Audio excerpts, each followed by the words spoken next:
Hello, and I am back speaking to you all from the Robaer Report. Today, we have another session of the Robaer Report.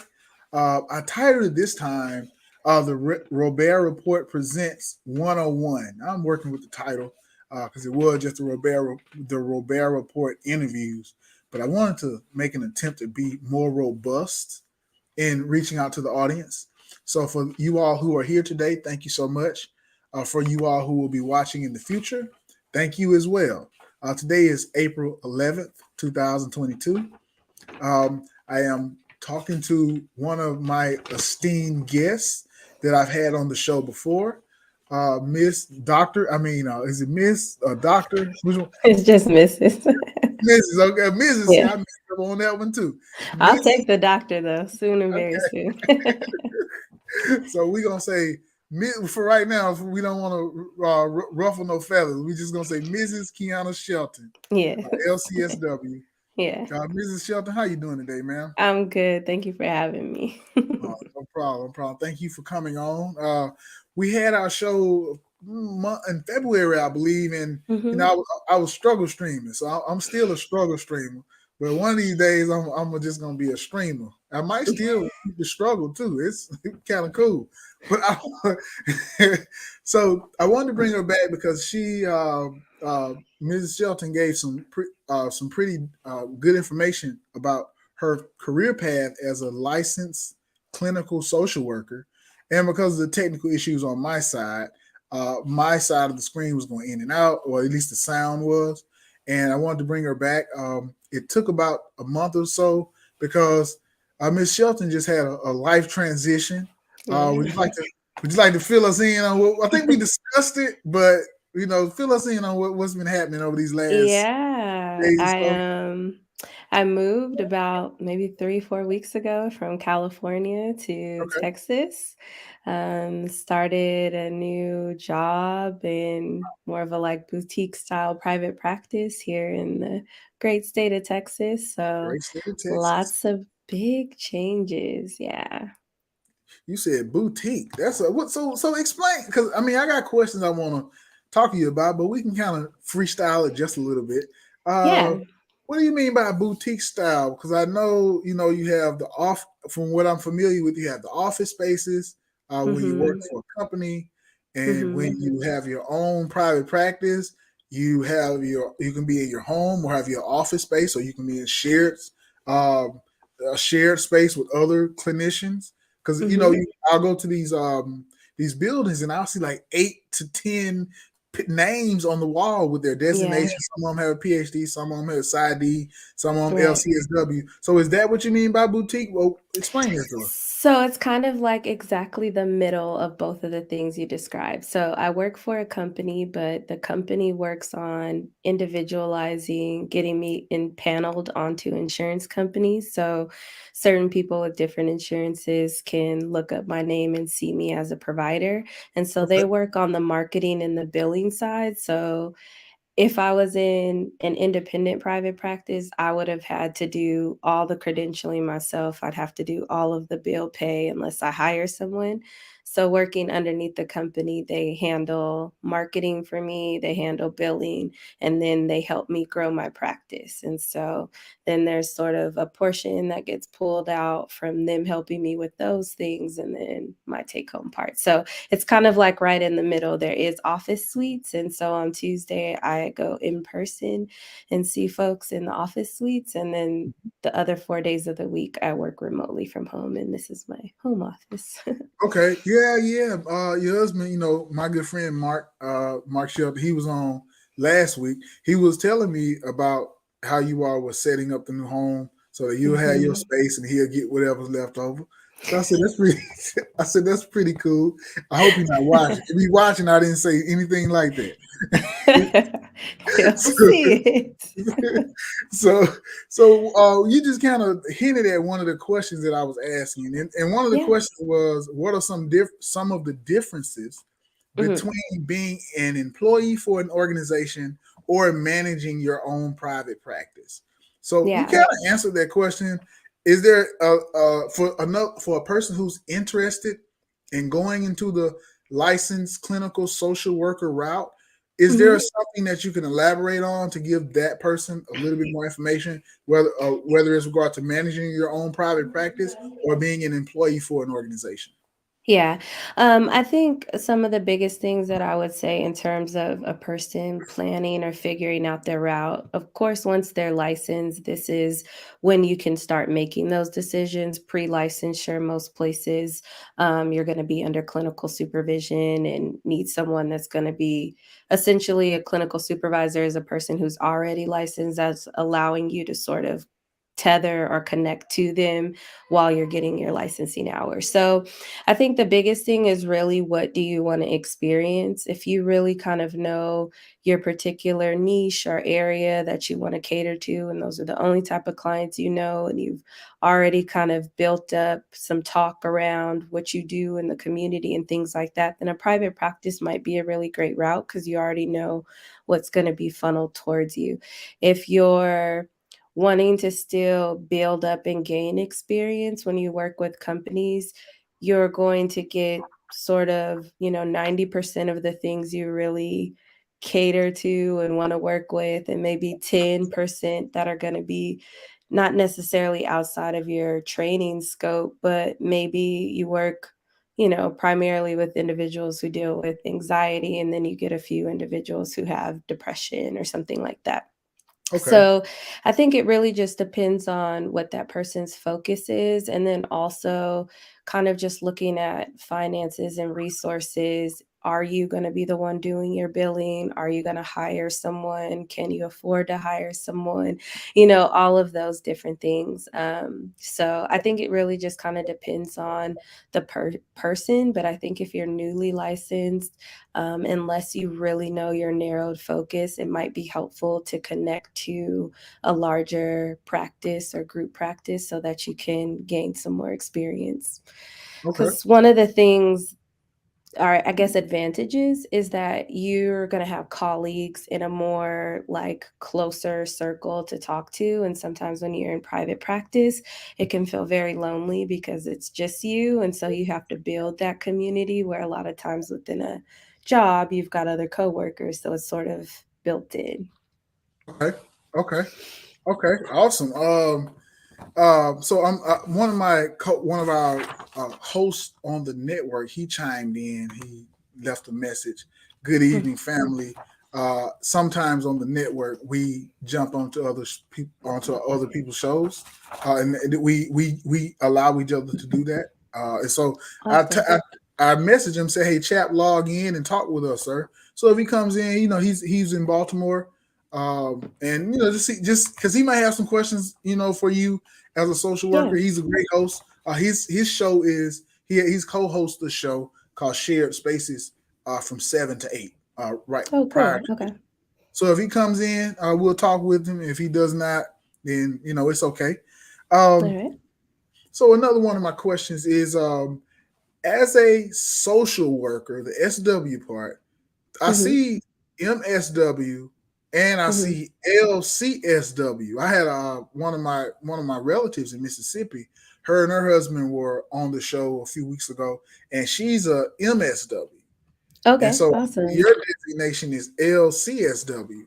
Yeah. Uh, what, from your training, what are the differences in the designations, and what are the requirements towards achieving each individual one? Gotcha. Okay. So I have my MSW as well. So an MSW is a master's in social work. So generally, depending on the school, you can be in a full-time 2-year program. Sometimes they have accelerated programs that are like a year or a year and a half, or if you did school part-time, then it could be up to 3 or 4 years. But the MSW is your master's in social work. And so after you've completed your master's, in most states, that's sufficient. Some states will require you to get an LMSW, which is a licensed master social worker. So it's just Oh, a test confirming not only did you get your master's in this degree, but you also know the rules and regulations to practice social work. The LCSW is sort of the highest level credentialing for a social worker. So it's a licensed clinical social worker. Okay. And essentially, upon graduating from your master's program, you're going to do 3,000 clinical hours, doing, individual work, advocacy, all of those different things. And you're tallying up those hours, which takes approximately 2.5 years to collect. And then you'll take two big board state exams. The first one's about law and ethics, and then the second Mm. one is an overall comprehensive exam. And after Okay. you've completed those, you'll get your LCSW. So I say it's the highest level just because you can actually get a doctorate in social work, but you would still need an LCSW to do private practice. So even though you have a doctorate, you still would need that LCSW if you wanted to do like an individual private practice or get on insurance panels and things like that. So within the social work world, this is sort of the highest level that you can achieve as far as licensure. Okay. The doctorate is correct. Okay. No, so the Yeah. LCSW, yeah, Okay. you can get a doctorate in social work, but if you wanted to do private practice, you would still need to do the 3,000 hours and get your LCSW as well. Okay. Okay. And that was actually my next question to regarding the 3,000 hours of clinical supervision. So yeah, I Mhm. did a little research before I came and talked to you. Now I didn't want to get I'm on not here and surprised. start making stuff up. Hey, I got my buddy Chap coming in, Oh, okay. and so I'll introduce him. Mr. Lovelace, Mr. David Chap Lovelace. Meet Mrs. Kiana Shelton. How y'all two Hi. doing today? Nice to meet you. Yeah, I Hi, was I was David. actually before I got on, I was trying to look you up a little bit, see what you're about, and what I was encouraged to find out is some experience you had with adoption, foster care. Mhm. Um, I don't know if you can speak to that, but that is Yeah. especially so. So let me share why I'm asking is one of my main repeating themes on these streets, regardless of the condition. If someone's experiencing homelessness, someone is a victim, someone is perpetuating violence, is aftercare or after what Mm. do you call it? There's a term where when people turn 18 or 21, they're no longer Like when you they emancipate have off the nothing. They street. just get left Mhm. Yeah. abandoned. So that's something maybe you can speak of or you've dealt with. Yeah. Um, man, that so in 2009, when I started my MSW graduate school program, I was actually in a program within the county system that was preparing youth that were about to turn 18 to emancipate. And at that time, unfortunately, it was a flash drive with their important documentation, some resource centers of, different places around the area, and big questions about, do you have anybody in your life that could support you? And I mean, as a new graduate student, and of course you've got like the hope of the world in your eyes and everything like that, you're hoping that it could look different. And AB, I think I can't remember the name off the top of my head, but there was a law that got passed that allowed for emancipated youth to stay within the foster care system up until, I believe, 21. And they can, as long as they're in school or working part time, they'll be able to get some funding and different things like that. And I've seen just historically from where I started with those flash drives to having some of my youth that have aged out but opted into that program, go to school, working, being able to get in a place to financially support themselves. And I was in California at that time, but I believe it is a federal law, and I'll get the name to pass on to Robaer. But just to kind of overall answer your question, I I will say that I don't think that the government was designed to raise children. And I think that when we start out and we create laws and different things like that, we don't necessarily hold a lot of mindfulness for how things will go if everything went left. Like a lot of times we create things with idea that they're going to improve, or that they're going to get better, or these children will reunite with their parents, instead of thinking about, it's a very reactive system instead of proactive at times.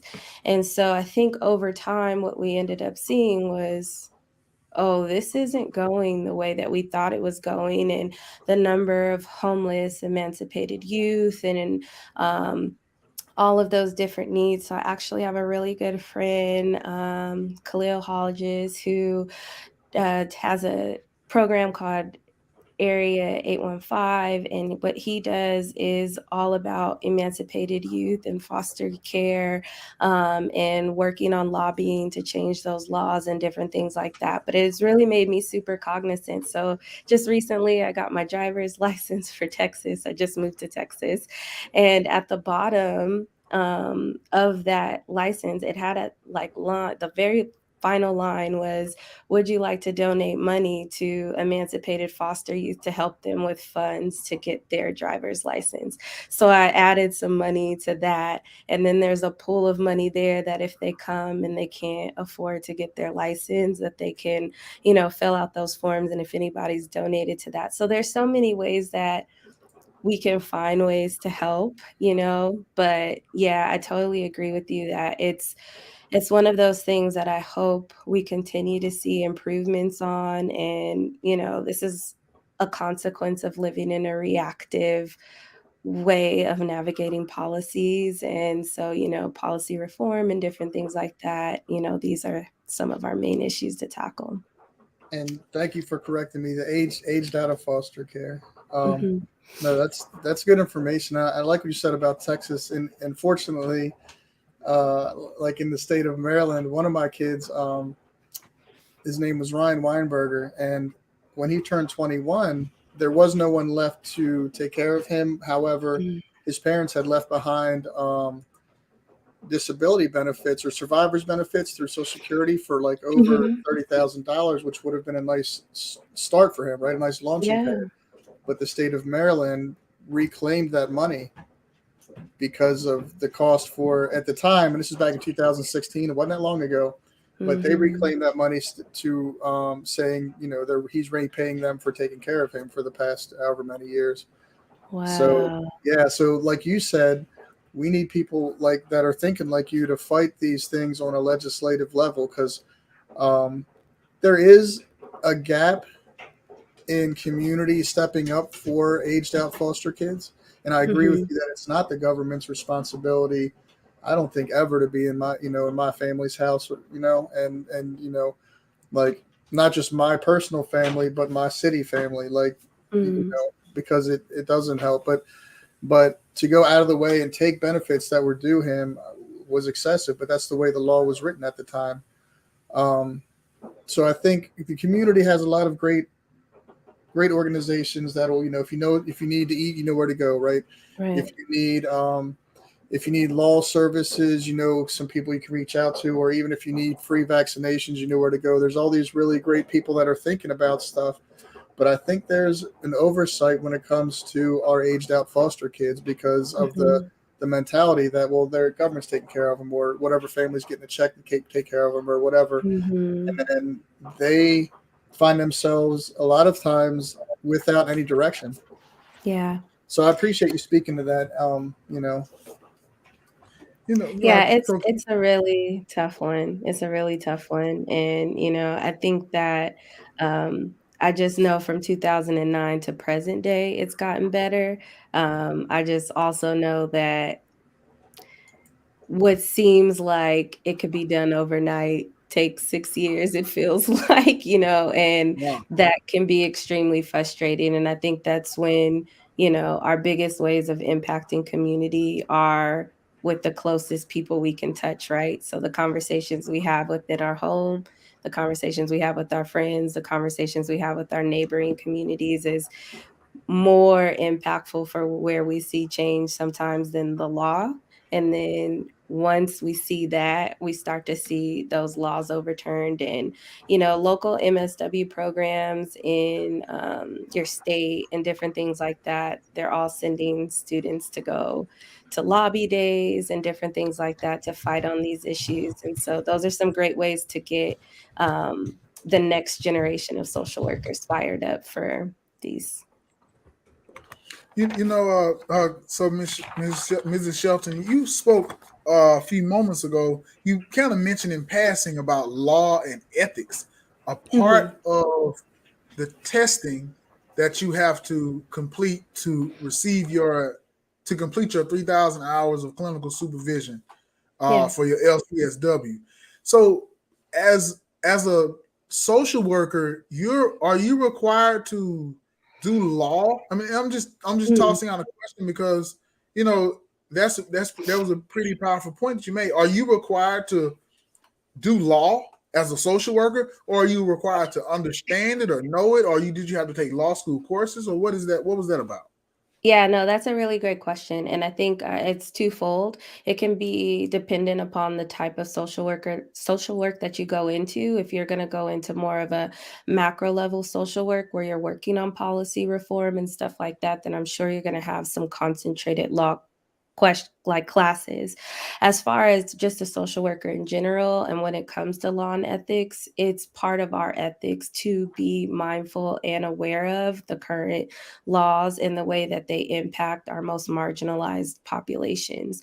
So the goal is always that if you're seeing a law that's impacting a marginalized population, that you're going to be looking at either what you yourself, your agency, or the community practices and things at large that you can do to fight getting that improved. The other parts of the law are just knowing things like how long you're supposed to hold documentation if you see someone. Also, kind of like um, what at what age you're supposed to do a mandated report, and the different layers of that for elder abuse, for child abuse, different things like that. So, and then depending on the type of job you go into. So my first job out of grad school was working in child welfare, so working with our foster youth and children. And I was in court very often because when you're removing children and you have to state what laws are, what codes were Wow. being violated, whether it was neglect or different things like that. And so you'll get that on the job training for specifically for whatever role within social work you're doing. But yeah, it's definitely part of your responsibilities to be able to know that. And you can't say, "Oh, I didn't know I was supposed to hold on to my documents for 7 years. I just had them for 5." Like, those Okay. things aren't gonna be, dealt with lightly if you show that you were negligent for not knowing the law. Okay. Wow. So a social worker has to know the law or understand it or know that they have obligations to certain laws that relate to their field in the court of law and when they're dealing with their clients. Uh, that's Absolutely. that's that's pretty good to know. Okay, that's some awesome information to know because a person who is interested in um, I wanted to say seeing a social worker, but it ain't seeing nobody. That's just some street level slang we use. A person who's interested in being counseled, if that's a good Okay. word, by Yeah. at the social work level by a social worker. Uh-huh. Um, they have. I feel like I believe they would have rights, and Mm. those rights must be upheld by the social worker. So I appreciate you bringing that up. What age group do you prefer to specialize in? Earlier, and I asked that question because earlier you mentioned, hey, 90% of the work is something that you're familiar with, and Mhm. another part of it is another 10% or whatever Yeah. numerical figure is something that you may not be as comfortable with, but hey, you Mhm. got the job, so and it's paying, so do it. Right. So what group of people, age group, uh, gender, class? What Mhm. group of people do you prefer to work with, and that make you more comfortable, that you know that you can provide the utmost treatment for? Yeah. So I started my career working with children and youth. And I did a big bulk of my career there. And then I switched over to adult services where I was working primarily with more of the elderly population. And then when I started doing individual therapy, I actually was in an adult outpatient clinic. So 18 to, what, 99 is usually what you'll see on drop downs. But the adult population is where I work as far as doing individual therapy in my practice. As far as within that population, male or female, I'm a really big ally and have done some additional coursework to work with our LGBTQ plus population, especially for the Black and Brown individuals within that community. So I'm really about affirming spaces. And I've worked primarily with individuals that have either personality disorders or bipolar, anxiety, depression. Those are kind of my specialty niches, as well as individuals navigating postpartum and big life changes like having a baby, getting a divorce, some of those big things. So those are a bulk of my specialty areas and where a lot of my clientele work is. Okay. With that said, did you figure that out when you were taking classes, or did you figure that out when you were going through your 3,000 hours of training, or did you figure that out afterwards when you were, I guess, you can proverbial thrown into the fire and just started working with this person, this person, this person until you figured out what your strength was? How did you figure out Yeah. what you were comfortable with? That's a good question. I think that after my time working with the children and my personal desire to have children, I think I was really having a lot of sort of counter transference of just struggling with like seeing, babies on a daily that were being abused and then me wanting to have a child. It was a really kind of like hard mind space to be in, which is why I Mhm. made the shift over to kind of the adult world. When I went to the clinic, it was a Medi-Cal based outpatient clinic. So it really was, you were just going to get, if you were the next therapist available. I'm very mindful and I hold a lot of anchoring towards my intentions, especially with whoever comes to me for therapy. I don't feel like I get to pick people. I feel like it was, if I'm seeing you, we were supposed to see each other. Okay. And so with me holding that type of mental space, what I found was I started to have themes within my work. And when those themes came up, I dove into, extra clinical trainings and different things like that to be able to give those clients the best of me as their therapist. And over time, I just found that these are the areas that I really enjoy working in. Okay. Okay. So, with regard to the path towards social work, Hmm. uh, what are some of the life experiences or interests that you had as a young person prior to going to college? Are there any high Yeah. school classes? Were there any uh, experiences you had growing up where you're like, I like that. What must I do to make that into a career or a life path? What were some of those things, if you can speak to that? Yeah, so I think growing up, my aunt, she is a psychologist. She has a PsyD and works for our state prisons up in Napa, the state hospital, exactly to be exact. And so growing up, I just really wanted to be like her. So I just knew that I wanted to be a psychologist. I think if in high school, if you would have asked me, I just would have said I want to be, a forensic psychologist. I want to be a psychologist.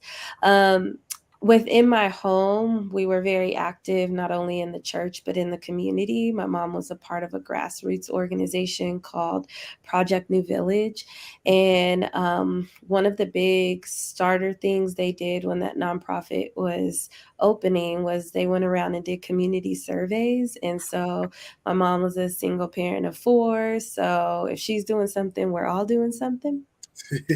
And so we walked around the neighborhood and she had a clipboard and she was asking people, like, what do you think is most needed in the neighborhood? A computer lab to do homework or job workshops. And I just remember, like, as a kid thinking, like, you could go knock on somebody's door and ask them if they need help. Like, that sounded so legit. Like, Halloween was fun, you knock on somebody's door, you get candy, but like to knock on there and then when they open, it's like you saying, "Hi, can I help you?" So I just thought that was like really cool. But I never really thought about how it shaped things until my senior year of college. My mentor was like, "Okay, you're about to graduate. The psychology degree is great, but you're going to need to look at like advanced degrees or what you're going to do." And he asked me like if I had a dream job, what I could do. And I went back to that memory of going around knocking door to door, asking if they needed help. And he was like, it sounds like a social worker. And which is so funny, but I really didn't know like the term. So of course, when in doubt, Google it out. And I, typed in social worker and it was like almost reading someone describe who I thought I was or who I wanted to be in the world. And I just remember being really taken back. And I was like, okay, how do I sign up for that? And so maybe a week later, I was like applying to every MSW program. And then I ended up getting into Cal State Dominguez Hills as a Title IV-E student. So essentially, with Title IV-E, I got my master's paid for. And upon graduation, I went and worked for the county to work specifically within child welfare. So that was Okay. my path. Okay. So this is what I did. I'm gonna bring myself back into the screen. So I asked that question because you might be able to use that for an interview. That's a good interview question. So I say you just hear me in the background, or somebody say, "So what made you go into social work?" You be like, "You know what? Before I go into all this detailed explanation, I'm gonna send you this clip real quick until you get back with me." From the Robaer report. I'm Robaer boy. So I'm back on the screen right now. So All right. I got. So I just want you to know that. So if you're looking at it, you be like, "Where did he go? Did this?" Yeah, I was like, play it cool. He's going to come back. I took myself out. I'm sorry about that. I hope I didn't mess up the stream. For those who are Nah, watching, I'm back. Robaer and I'm back. She know what I'm talking about with my TikTok. I love it. Yeah. So one of these days I'm gonna bring up my TikTok on here, but for right now, this is your You day. have So to. during our preliminary interview, you discussed like I was gonna say love, but your passion for your field, how Yeah. you just in such admiration of going to work and not being able to go to work is like almost a drag, and I'm exaggerating a little bit, a whole lot. And so I'm like, man, uh, that's a far fetched conversation in our modern day society. People don't have some people do, but Mm, if you just ask the normal everyday person, their work with their work balance, they're not mhm, balanced at work. They may have life balance, but they don't have a work life balance. So to hear you say, as a social worker, as a licensed clinical social worker, you have a lot of tasks, some menial, some great, that you have to attend to at work. And for you to say, and so what I'm saying is you're juggling multiple balls and multitasking. That's the term. mhm, mhm. So for you to say, "Hey, I feel a certain way when I'm not able to go to work, when I'm feeling down or ill or lethargic, whatever it is," speak to Yeah. that. Just to give some people some confidence that, hey man, get up and go to work, go do your job, because some people out there are depending on you. Yeah. I think the biggest part of that is that that's not always been my journey, right? And so I think in order for me to make that make sense, there were days where I didn't want to go, and there were days where I got I you. was really struggling, but I wasn't doing what I'm currently doing. So I think a lot of times life will position us to be in places where we've got to do what we've got to do to get that paycheck, to pay those bills. And, they're always talking about like, continue to stay tapped into the things that really fuel you or that you're passionate about. And, I think everybody's dream job, right, is to do exactly what they really want to do, whatever that may be. When I started doing therapy, and that first encounter of having someone sit across the couch from me and us have this conversation geared towards helping them have those perspective shifts so that they could continue to grow in a way where life didn't have to feel like as heavy or as tough. Um, I walked away from that moment like I found my thing. And I think when you find your thing, it's so hard to not want to be connected to it. But what makes me so excited to get up every day and to do the work that I do is because one, I know that there was a time when I didn't. Mhm. And two, I think like the the biggest piece about it is like, and they say like when you find something you love, like you don't work a day like in Mhm. your life, right? And it's not because of, I think, the term work, but it's because you're connected to something that's bigger, that's greater than you, and like that. I Okay. just know that it's bigger and it's greater than me. So I feel so honored to be able to be like a piece of that bigger, greater, and get it. Because a lot of Mhm. times we're a part of it and we don't get it. And so when I became a therapist, every single time I hated one of my jobs, I'm just going to go ahead and say the H word, right? Mhm. When I started doing therapy, I realized why every single one of those moments were important. Like, I have Okay. so much gratitude for my whole prior work history, because now I get it, right? So when I'm sitting across from the person that is struggling with their job and doesn't want to be there, we get to talk about what are the ways you can be connected to the bigger thing you want to do. Because Wow. one day you're going to be doing that every day, right? Wow. And Okay. so I think that is why I find so much joy, because I know that like everything I've done thus far has prepared me to now get to do everything I want to do every day, right? Like, so it's really a humbling place, and it makes you um so grateful for the journey. So my Angelou has a book, and it's called Wouldn't Take Nothing for My Journey Now. Mhm. And essentially that's just kind of like, when I look back at it, it all makes sense to like I why got I'm here right now. So that's why I can find the joy. That's why anytime maybe I did sleep, you know, poorly last night and I don't necessarily want to get up, but if I think about what's going to happen when I get up, yeah. I'll get up. You know what I'm saying? Like, so Preach. it's a way Better to church tap in here. into it. This ain't the church channel, but we about to have church here. You just speak Call it. the benediction. Call Call, the benediction. call an offering.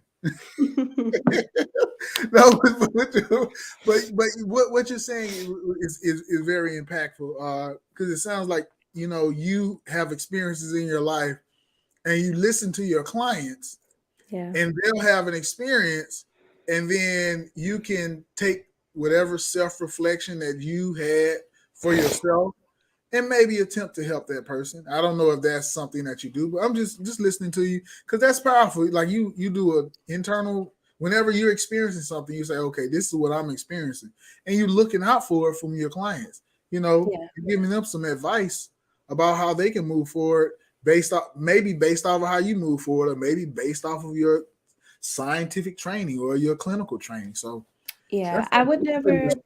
Like I very rarely will use myself or my experiences, but I think what it does is it allows me to tap into a level of empathy to be able to sit with you in that moment and know I know what those feelings feel like to have your stomach in knots about what's going to happen when you go into the office.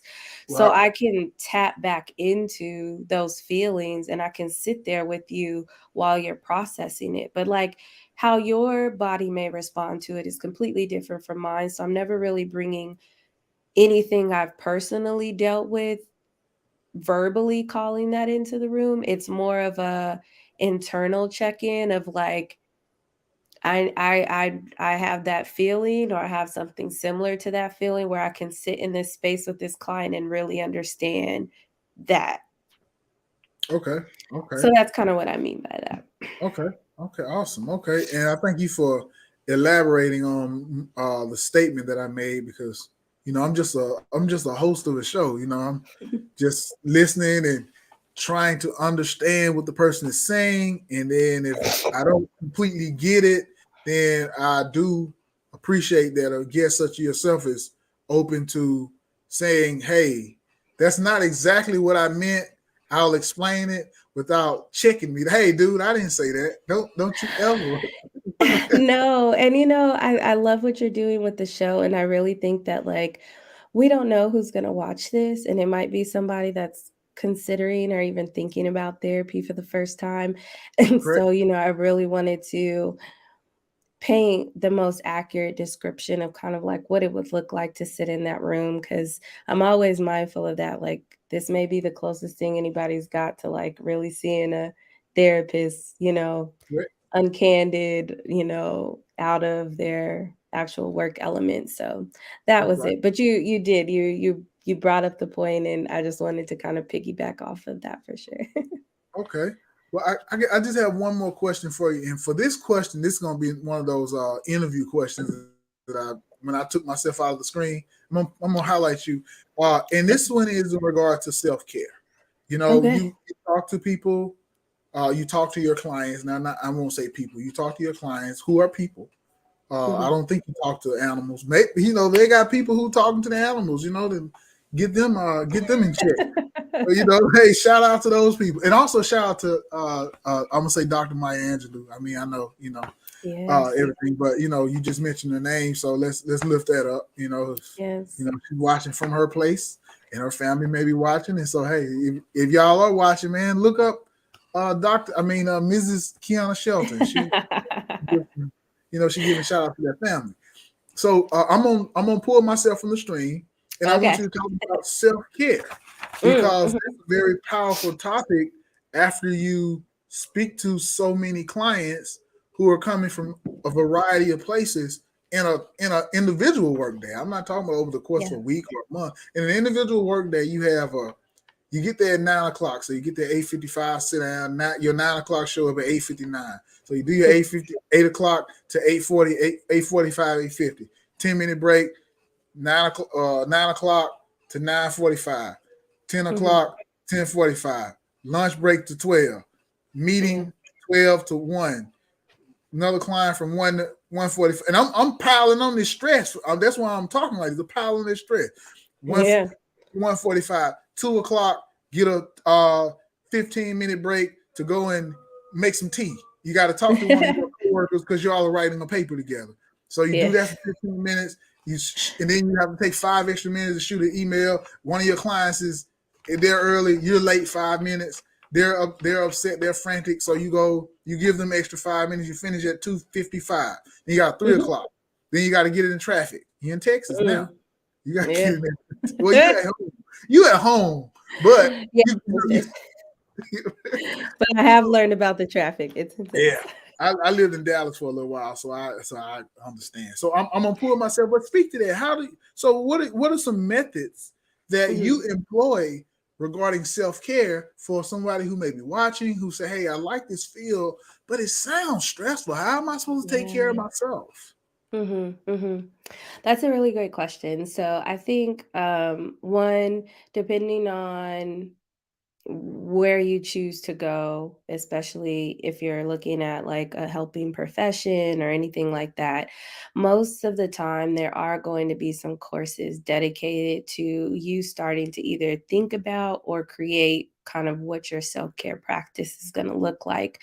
A lot of people often say what you said of like, how can you listen to, people talk about problems all day, and the thing is that as much as we talk about problems, we also talk about solutions. Also, you know, I don't personalize the work, meaning that when people come in for therapy, this is their work, and I'm there to be an aid or a part of the process, but it's not my work, so to speak. And so that helps me mentally create separation from taking everything home. There are tough days though. And so, I employ kind of a AM and a PM practice, something that I do in the morning, whether that's meditation, reading, or something that's dedicated to moments of mindfulness for myself. And then a PM practice, something towards the end of the day, same dedication, whether it's walking, meditation again, a particular music or song. And so I have those built into my daily regimen. I also do with my family a practice called GLAD. It's an acronym. So the G stands for something that you're grateful for that happened today. The L stands for something that you've learned.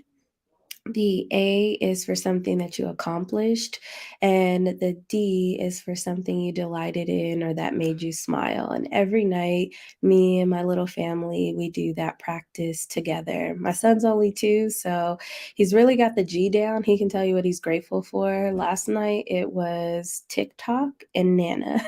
So, kids will be kids. But I want to be able to model for him what it looks like to take and hold space and gratitude for your day and really reflect. A lot of times, stressful moments are just that, moments. And if we don't take time to carve out a decompressor, then that moment feels like it was the day. And that's not always really accurate, but our mind has a good way of making us feel like short moments really were the whole entire day. So, those are some of the ways that I kind of have created some self-care practices for myself. And I recently heard a new one, which was just add water. And essentially, that's either whether connecting to water, whether it's washing hands, flushing water on your face, or drinking water. But in those moments where you feel flustered, saying to yourself, just add water and looking at which ways you could add water. So, haven't done it yet, but it was really cool and I liked it. So I definitely think I'm going to add that to kind of my little daily regimen. So, Miss Shelton, Mrs. Shelton, what I did was I added those 2 methods. I put GLAD method, GLAD method, Yeah. and then I put just add water method into Yeah. the comment section. Oh, Uh, awesome. yeah. So, Chap, thank you so much for coming today to spend time with us today. Chap, the one who got me Yeah, great involved with questions. this. And Chap asked me to come on to a show one day. I was like, sure, I'll come and talk about a specific topic. And I did. And he talked to the guy who started this network, Donnie. And Donnie, Hmm.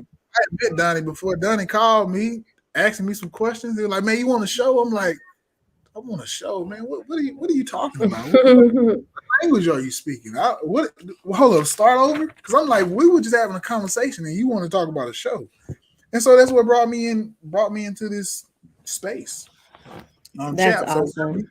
whenever he comes in, I'm gonna always allow Chap to come in. He actually left a question. How do people connect with you? And Oh, yeah.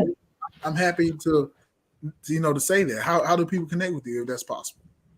Yeah, so Instagram, I am going to be working on kind of like revamping now that I'm anchored again, moving took a lot out of me. But Instagram, I do a lot of just kind of positive self-talk and talk about different ways you can connect. And so that's a really great place to reach me there.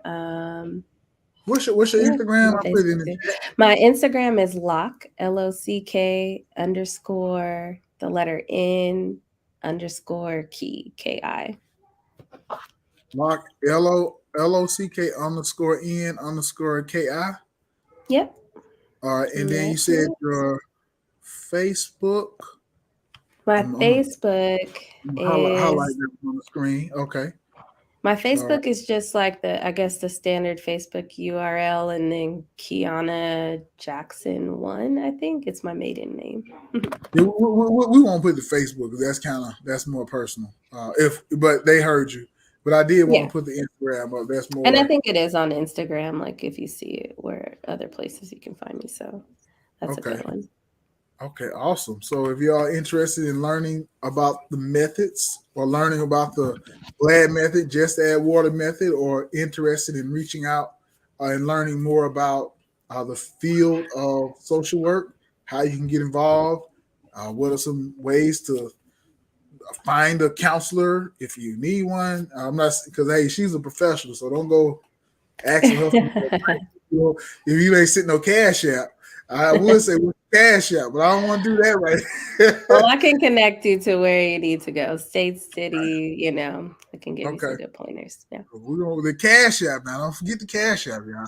But we can't do that because it's licensure issues across jurisdictions. So we won't talk about the cash app.